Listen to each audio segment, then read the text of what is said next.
Evening. আজকে good evening বলতেই হবে, আজকে গুড মর্নিং বলতে পারবো না, কারণ এখন রাত্রি 10টা বাজে। আর আমি এইমাত্র আমার রিহার্সাল শেষ হলো, তো আমি ভাবছিলামই তোমাদের সাথে একটু কথা বলবো, বাট সেটা হয়ে উঠছিল না। বাট আজকে আমি ভাবলাম যে না, এখনই কথা বলে নিই।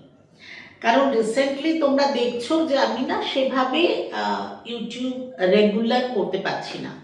মানে শুরু তো করেছিলাম, তখন রোজ করতাম, তারপরে 3 দিন করে দিয়েছিলাম, এখন সেটাও ঠিক মতো করে উঠতে পারছি না। বাট মানে এটা শুরু করার থেকেও যেটা হয়েছিল, যেটা আমি তোমাদের বলেছিলাম যে আমার যে শরীর খারাপ প্রচণ্ড হয়ে গেছিলো, সেটা অ্যাসিডিটি। আর সেটা ওই বহুক্ষণ রাত জেগে জেগে 3:30 4টে অবধি আমি যে এডিটিং করতাম, ইউটিউবের কাজটা যে করতাম, সেই জন্য আমার ওই প্রচণ্ড প্রবলেমটা শুরু হয়েছিল। এবং বিশ্বাস করবে না, আমি 2 বছর প্রায় প্রচণ্ড একটা স্ট্রাগল আমার লাইফে গেছে। আমি ভীষণভাবে নিজেকে চেষ্টা করেছি যে আবার ঠিক করি, শরীরটা যেন ঠিক হয়। কারণ শরীর ভালো না থাকলে না কোনো কাজই তুমি ঠিক মতো করতে পারবে না।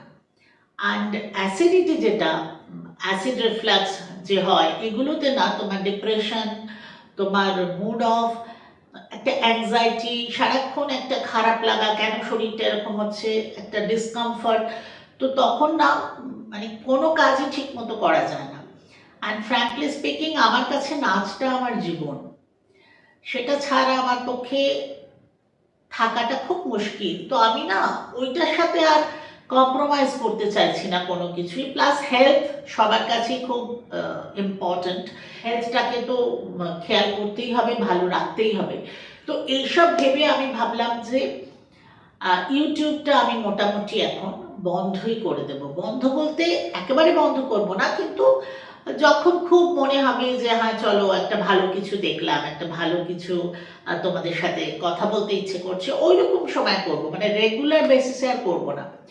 কারণ ইউটিউবটা না আমি শুরুই করেছিলাম আমার মেয়ের বিয়ে পরে, আর তখন লকডাউন চলছে, তো একটা প্রচণ্ড একা একটা ব্যাপার হয়ে গেছিলো, একটা খালি খালি ভীষণ একটা ছিল যে কী করে সময় কাটাবো। কারণ তখন বেরোতাম না, বাড়িতে অনলাইন ক্লাস হচ্ছে, মেয়েও এখানে নেই, তো সব মিলিয়ে আমার ভীষণ একটা সময় কাটানোর প্রবলেম লাগছিল। আর আমি খুব বিজি থাকতে অভ্যস্ত। তো আমি জাস্ট আমার শখে ইউটিউব শুরু করেছিলাম। বাট আমাদের বয়সী তোমরা জানোই যে আমরা এখন 60 পেরিয়ে এসেছি, তো এই বয়সে সিনিয়র সিটিজেন হওয়ার পরে না এই ধরনের কাজ, সোশ্যাল মিডিয়ার কাজগুলো খুব মুশকিল।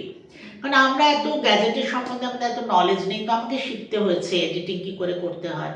আর এডিটিং না করতে গেলে একটু শান্ত পরিবেশ, একটু ঠান্ডা মাথায় করতে হয়। তো সারাদিনে আমি সেটা এত ব্যস্ত থাকতাম, প্লাস চারপাশের আওয়াজ টাওয়াজ আমি পারতাম না।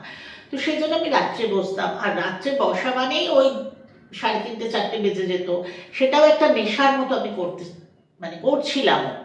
শরীরটা খারাপ না হলে হয়তো কন্টিনিউ করতাম, কিন্তু যেই শরীরটা খারাপ হলো একটা বিরাট ধাক্কা খেলাম। আর প্রচুর স্ট্রাগল করতে হয়েছে আমাকে। এখন মোটামুটি একটু বেটার আমি কন্ডিশনে এসেছি। বাট আমি না আর ওই জিনিসটা চাই না যে শরীর খারাপ হোক বা এই ধরনের কোনো প্রবলেম হোক, যার জন্য দেখো আমি গত বছর বাইরেও যাইনি প্রোগ্রাম করতে, ইন্ডিয়ার বাইরে। কারণ আমার কনফিডেন্স আমি পাচ্ছিলাম না যে এই শরীর নিয়ে আমি পারবো কিনা। তখন আমাকে ভীষণ মেনটেন করতে হতো যে এই একটু পরে পরে এই খেতে হবে, ওই খেতে হবে, এটা খাওয়া যাবে না, ওটা করতে পারবে না, মানে অনেক রকম রেস্ট্রিকশন আমি প্রচুর মেনটেন করেছি। কিন্তু এই 2 বছর ধরে প্রায় আমি নিজেকে ভীষণভাবে আবার ওই আগের অবস্থায় ফিরিয়ে আনার জন্য ভীষণ চেষ্টা করেছি। তো যাই হোক, সেটা করে মানে মোটামুটি এখন ঠিক আছে, কিন্তু আমি চাই না যে আবার আমার কোনো রকম প্রবলেম হোক। কারণ নাচের সঙ্গে আমি কোনো কিছু কম্প্রোমাইজ করব না। অ্যাট প্রেজেন্ট আমি এটাও বুঝে গেছি যে হেলথের সাথেও কোনো রকম কম্প্রোমাইজ করা উচিত না। তো সেই জন্য যেটা আমি বলছি, কারণ আমাকে বেশ কয়েকজন বন্ধু বান্ধব আমাকে লিখছে যে আরে কি ব্যাপার, তোমার ভিডিও কেন আসছে না। বাট আমি যেটা বলছি যে ইউটিউব আমার প্রফেশন না, এখান থেকে আমি আজ অব্দি একটা পয়সাও রোজগার করিনি।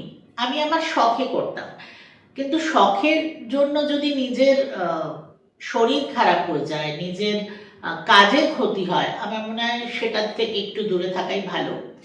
তো সেই জন্য আমি পুরোপুরি বন্ধ ডেফিনেটলি করব না, কিন্তু এরকম রেগুলার আর করবো না। মাঝে মাঝে যখন আমার কিছু মুড হবে, যখন আমি একটু ফ্রি থাকবো, যখন স্পেশাল কিছু হবে, ডেফিনেটলি তখন আমি তোমাদের সাথে গল্প করার জন্য নিশ্চয়ই আসবো।